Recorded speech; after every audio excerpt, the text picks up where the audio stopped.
Naga City LGU liwat na pigtawan duon ang Plastic Bag Regulatory Ordinance. Urog na sa tahaw kan maabot nakasiributan sa Peña Francia Fiesta.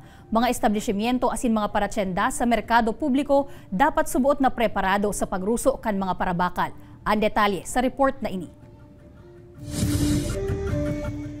Tuyong nagsasaod sinda Tatay Rodolfo sa Naga City People's Mall, nakatuoda na subuot nindaan pagdaranin sa diring sako bag, mapasira man o gulay, pakabakal diretsyo na suksok digdi. Ang gabos na ilalag, kumpinyente kaming pagdarahon. Bakong araw kan nasa plastic, nahuhulog. Apuera sa mas kumbinyente ang pagdarakan sinaudan, tigpapautob man kaya sa merkado publiko ang single-use plastic sa wet goods. Kaya ang fish vendor na si Lerani, bastanteng supply nin eco bag subuot ang sa indang ipepreparar para sa maabot na Peña Francia Fiesta kung sa indakol na parabakal ang pigaan si parang maruso sa merkado publiko. Kung madarasindang laganan talaga, okay lang, tapos basket.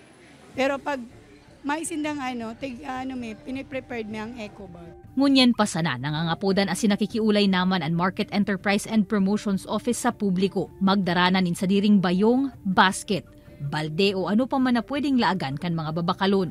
Kali mo, nagsaod ka dyan sa siraan ng 2 kilong pusit, 2 kilong pasayan. Ang normal na practice, ipapatos girara yan sa dakulang sando bag.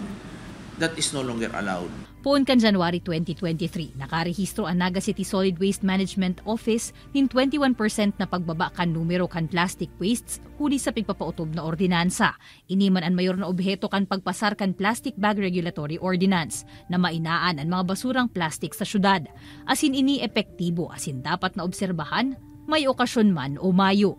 Bakong mag-prepare, kundi dapat aloy na sindang preparado because the ordinance was passed in 2019. Ito yung multa. First, second, third offense. Pero pag recidivist na, ito may kariba na pagkapriso. Kaibanan si Gerald Gandia, Jessica Kalinog, Balitang Bicolandia.